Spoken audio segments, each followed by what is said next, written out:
விநாயகர் சதுர்த்தி முன்னிட்டு ரொம்ப சூப்பரான பிடி கொழுக்கட்டையும் பூரண கொழுக்கட்டையும் எப்படி செய்யுதுன்னு பார்க்க போகிறோம். இது செய்கிறது ரொம்பவே ஈஸி. வீடியோ கொண்டாட நிறைய டிப்ஸ் எல்லாம் ஷேர் பண்ணியிருக்கேன். அது எல்லாமே கண்டிப்பாக நீங்களும் ட்ரை பண்ணி பாருங்கள். ரொம்ப சூப்பரான பர்ஃபெக்டான பிடி கொழுக்கட்டை எப்படி செய்யுதுன்னு பார்க்க போகிறோம். இப்போ நம்ம வீடியோக்குள்ளே போகலாம். இப்போ கொழுக்கட்டை செய்யறதுக்கு ஒரு பாத்திரத்தில் 1 கப் அளவுக்கு நான் மாவு சேர்த்துக்கிறேன். நம்ம வீட்டில் அரைச்ச மாவு, கடையில் அரைச்ச மாவு எது வேணாலும் சேர்த்துக்கலாம். 1 கப் சேர்த்துக்கிறேன். இப்போ தேவையான அளவுக்கு உப்பு சேர்த்துக்கலாம். நான் இப்போ 1/4 டீஸ்பூன் உப்பு சேர்த்துக்கிறேன். உங்கள் டேஸ்ட்டுக்கு ஏற்ற மாதிரி நீங்கள் உப்பு சேர்த்துக்கோங்க. சேர்த்துட்டு ஒரு வாட்டி நல்லா மிக்ஸ் பண்ணிக்கலாம். இப்போ ஒரு பாத்திரத்தில் 2 கப் அளவுக்கு தண்ணியை நல்லா கொதிக்க வச்சுருக்கேன். அதை நம்ம இப்போ கொஞ்சம் கொஞ்சமாக சேர்த்து நல்லா கலந்து விட்டுக்கலாம். 1 கப் மாவுக்கு 1.5 கப் அளவுக்கு தண்ணி கரெக்டாக இருக்கும். ஒரு சில மாவில் கொஞ்சம் அதிகமாகவும் தேவைப்படும், இல்லைன்னா குறைவாகவும் தேவைப்படும். அதனால் நான் இப்போ 2 கப் நல்லா கொதிக்கிற தண்ணியை அதெல்லாம் கொஞ்சம் கொஞ்சமாக சேர்த்துக்கிறேன். இப்போ எனக்கு தண்ணி கரெக்டாக இருந்தது. 1 கப் அரிசி மாவுக்கு 1.5 கப் தண்ணி எனக்கு கரெக்டாக இருந்தது.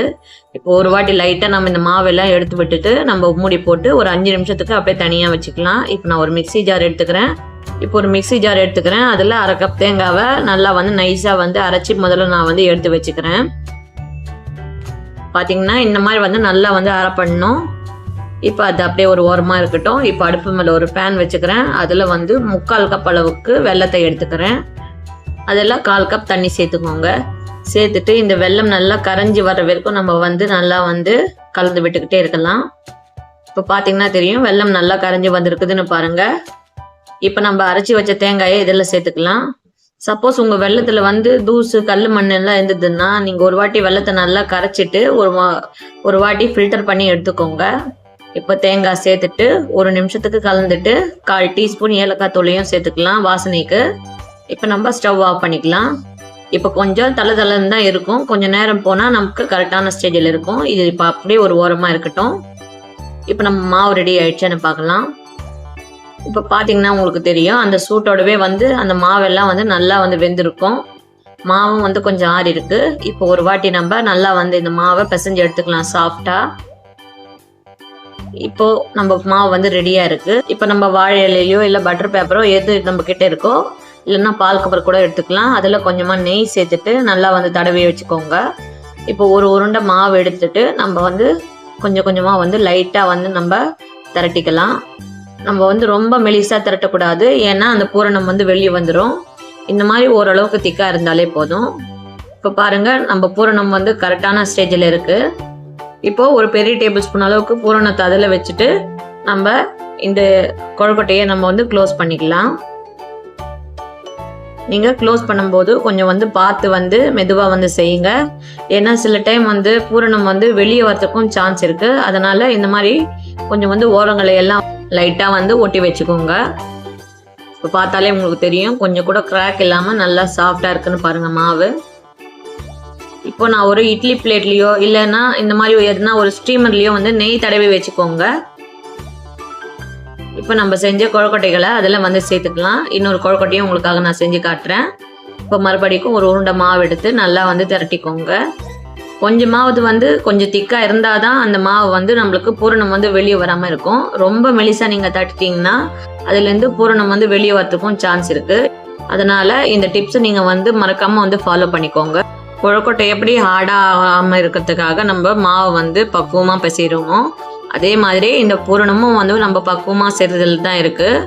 அதனால் இந்த வீடியோவில் இருக்கிற சின்ன சின்ன டிப்ஸ் எல்லாம் நீங்கள் மறக்காமல் ஸ்கிப் பண்ணாமல் ஃபாலோ பண்ணிங்கன்னா நீங்களும் விநாயகர் சதுர்த்திக்கு ரொம்ப சூப்பரான கொழுக்கட்டைகளை ஈஸியாக செய்ய முடியும். இப்போ அவ்வளவுதான். இப்போ நம்ம இந்த பாத்திரத்தை ஸ்டீமரில் தூக்கி வச்சுக்கலாம். அதுக்கு நான் அடுப்பு மேலே கொஞ்சம் தண்ணியை ஒரு பாத்திரத்தில் நல்லா சூடுபடுத்தி வச்சுருக்கேன். அந்த தண்ணி நல்லா கொதிக்கணும். அப்போ தான் நம்ம கொழுக்கட்டைகளை ரொம்ப சூப்பராக நல்லா வெந்து வரும். இப்போ ஒரு 10 நிமிஷத்துக்கு இந்த கொழுக்கட்டை மாவை நம்ம மூடி வச்சுக்கலாம். 10 நிமிஷம் கழித்து நம்ம திறந்து பார்க்கலாம். இப்போ பாருங்கள், ரொம்ப அருமையான கொழுக்கட்டைகள் ரெடி ஆகிடுச்சு. நல்லா வெந்திருக்கு. நீங்கள் கையில் கொஞ்சமாக தண்ணி தொட்டு இந்த மாதிரி லைட்டாக மேலே தொட்டு பாருங்கள். கரெக்டாக வெந்திருக்கும். கொஞ்சம் வெள்ளையாக அங்கங்கே இருக்கிற மாதிரி இருந்தால் நீங்கள் ஒரு 2 நிமிஷத்துக்கு மறுபடிக்கும் ஸ்டீம் வச்சு எடுத்துக்கோங்க. அப்போ கரெக்டாக இருக்கும். இப்போ அவ்வளவுதான், நம்ம கொழுக்கட்டைகள் எல்லாம் ரெடி ஆகிடுச்சு. இதே மாதிரியே மீதம் இருக்கிற மாவில் எல்லாமே நம்ம கொழுக்கட்டைகளை செஞ்சு வச்சுக்கலாம். பாருங்கள் எவ்வளோ சாஃப்டாக இருக்குன்னு. மீதம் இருக்கிற எல்லா மாவுலையுமே வந்து நம்ம வந்து கொழுக்கட்டைகளை செஞ்சாச்சு. இப்போ பாருங்கள் எவ்வளோ அருமையான கொழுக்கட்டைகளாக இருக்குன்னு. மேலே உங்களுக்கு பார்க்கும் போதே தெரியும் அந்த கொழுக்கட்டைகளில் வந்து நல்லா வந்து ஷைனியாக இருக்கும். அப்போவே வந்து அந்த கொழுக்கட்டை வந்து கரெக்டான பதத்துக்கு நம்மளுக்கு வந்திருக்குன்னு அர்த்தம். இப்போ இந்த சாஃப்டான கொழுக்கட்டைகளை எப்படி செய்யுதுன்னு பார்த்தோம். அடுத்தது பிடி கொழுக்கட்டை எப்படி செய்யுதுன்னு பார்க்கலாம்.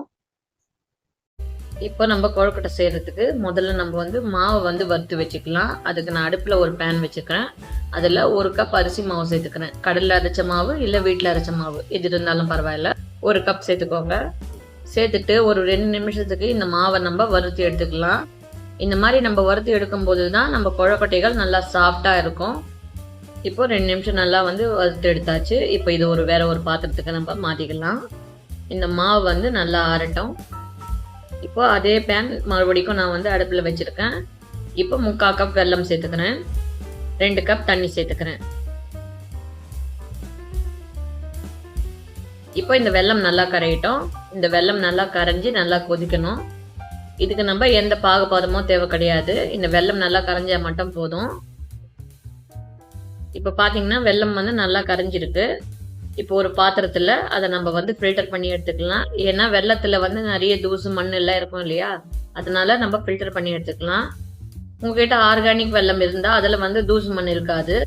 அந்த பேன் கழுவிட்டு மறுபடியும் அதை அடுப்பில் வச்சுட்டு நம்ம கரைச்சி வச்சிருக்க இந்த வெல்லம் தண்ணி அதில் சேர்த்துக்கலாம்.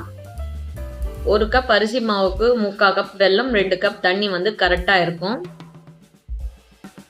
இப்போ நம்ம மாவு சேர்த்துக்கலாம். இந்த ஸ்டேஜில் உங்களுக்கு ஏலக்காய் தூள் பிடிக்கும்னா நீங்கள் சேர்த்துக்கோங்க. நான் இன்னைக்கு சேர்த்துக்கல. இப்போ நம்ம வறுத்த மாவை அதில் சேர்த்துக்கலாம். சேர்த்துட்டு இதை நம்ம நல்லா வந்து பொறுமையாக லோ ஃப்ளேமில் வச்சு நல்லா வந்து மிக்ஸ் பண்ணி விட்டுக்கலாம். இப்போ அவ்வளோதான், ஸ்டவ் ஆஃப் பண்ணிக்கோங்க. இப்போ இந்த மாதிரி அடுப்பு மேலே நம்ம வச்சோம்னா அந்த மாவு வந்து ரொம்ப ஹார்டாகிடும், சாஃப்டாக இருக்காது. அதனால் நம்ம வேறு ஒரு பாத்திரத்தில் இதை மாற்றிக்கலாம். இப்போ இந்த மாவு வந்து நல்லா கொஞ்சம் நேரம் ஆறட்டும். இப்போ பார்த்தாலே உங்களுக்கு தெரியும் அந்த மாவு பாருங்கள் நல்லா வந்து வெந்திருக்குன்னு. இந்த அளவுக்கு கரெக்டாக வெந்திருந்தால் தான் நம்ம இந்த மாதிரி கையில் தொடும்போது அது கொஞ்சம் கூட வந்து கையில் ஒட்டவே செய்யாது. இப்போ மாவு வந்து நல்லா ஆறிருக்கு. இப்போ நான் 2 டேபிள் ஸ்பூன் முந்திரி பருப்பு சேர்த்துக்கிறேன். இது ஆப்ஷனல் தான், உங்களுக்கு வேணும்னா நீங்கள் தாராளமாக வந்து ஸ்கிப் பண்ணிக்கலாம். இப்போ கொஞ்சம் தேங்காவை நான் வந்து பல்லாக வந்து கீறி வச்சுருக்கேன், அதையும் சேர்த்துக்கிறேன். உங்களுக்கு வேணும்னா நீங்கள் எள்ளு கூட சேர்த்துக்கலாம், இல்லைன்னா வேறு ஏதாவது நட்ஸ் வேணும்னாலும் நீங்கள் சேர்த்துக்கலாம். இப்போ 1 டீஸ்பூன் அளவுக்கு நெய் சேர்த்துக்கிறேன். நெய் சேர்க்கும் போது இந்த பிடி கொழுக்கட்டை இன்னும் ரொம்பவே ரிச்சாக வாசனையாக இருக்கும். இப்போ சேர்த்துட்டு ஒரு வாட்டி நம்ம நல்லா வந்து பிசைஞ்சு எடுத்துக்கலாம். இந்த மாதிரி பிசையும் போது நம்மளுக்கு மாவு இன்னமும் நல்லா சாஃப்டாக வரும். நல்ல கொழுக்கட்டை வந்து நல்லா சாஃப்டாக இருக்கும். இப்போ அவ்வளோதான், நம்ம பிசைஞ்சு எடுத்தாச்சு. இப்போ அவ்வளோதான், நம்ம மாவு வந்து ரெடியாக இருக்குது. இப்போ நம்ம வந்து பிடி கொழுக்கட்டை செய்யறதுக்கு ஸ்டார்ட் பண்ணலாம். இப்போ கையில் கொஞ்சமாக வந்து நெய் தடவிக்கோங்க. இப்போ நான் சின்ன உருண்டையாக எடுத்துக்கிறேன். உங்களுக்கு எந்த ஷேப்பில் வேணுமோ நீங்கள் வந்து அந்த ஷேப்பில் கூட செஞ்சுக்கலாம். நான் இன்னைக்கு கையிலேயே வந்து செஞ்சுருக்கேன். இதுக்காக வந்து கொழுக்கட்டை மோல்டு எல்லாம் இருக்குது, நீங்கள் வந்து அதில் கூட வச்சு ட்ரை பண்ணி பார்க்கலாம். இப்போ பாருங்கள் நம்ம கொழுக்கட்டை வந்து எவ்வளோ அழகாக வருதுன்னு, நல்லா சாஃப்டாக வரும். இப்போ இதே மாதிரி நம்ம வந்து எல்லா கொழுக்கட்டைகளும் வந்து பிடிச்சு வச்சுக்கலாம். இப்போ நான் எல்லா மாவுமே வந்து கொழுக்கட்டையாக வந்து பிடிச்சு எடுத்தாச்சு. இப்போ நான் பாத்திரத்தில் கொஞ்சம் தண்ணி வச்சுருக்கேன். தண்ணி நல்லா சூடானோடனே இந்த ஸ்டீமரை தூக்கி நம்ம அதில் வச்சுக்கலாம். இப்போ மூடி போட்டு ஒரு 10லேருந்து 15 நிமிஷம் வேகட்டும். இப்போ நம்ம வெயிட் பண்ணி பார்க்கலாம். எனக்கு கரெக்டாக வந்து 15 நிமிஷம் ஆயிருக்கு. இப்போ நம்ம திறந்து பார்க்கலாம். பாருங்க நம்ம சூப்பரான பிடி கொழுக்கட்டை ரெடி ஆயிடுச்சு. உங்களுக்கு இப்படி தொட்டாலே தெரியும் நல்லா சாஃப்டாக இருக்குது, நல்லா வந்து வெந்திருக்கு. இப்போ நம்ம கீழே இறக்கி வச்சுக்கலாம். இப்போ 1 நிமிஷத்துக்கு விட்டுட்டு நம்ம கொழுக்கட்டையெல்லாம் வேற ஒரு தட்டுக்கு மாற்றிக்கலாம். இப்போ 1 நிமிஷம் ஆயிடுச்சு. இப்போ நம்ம வேற ஒரு தட்டுக்கு இது நம்ம மாற்றிக்கலாம். பாருங்கள் எவ்வளோ சூப்பரான கொழுக்கட்டை, எவ்வளோ ஈஸியாக தயார் பண்ணிட்டோன்ட்டு. நீங்கள் இந்த கொழுக்கட்டை ரொம்ப ஈஸியாக செய்யலாம். அவ்வளோதாங்க, நம்ம சூப்பரான பிடி கொழுக்கட்டை ரெடி ஆயிடுச்சு. இது கண்டிப்பாக நீங்களும் ட்ரை பண்ணுங்கள். நீங்களும் இந்த கொழுக்கட்டையை செஞ்சு சாப்பிட்டு பார்த்து என்ஜாய் பண்ணுங்கள். தேங்க்யூ. பாய்.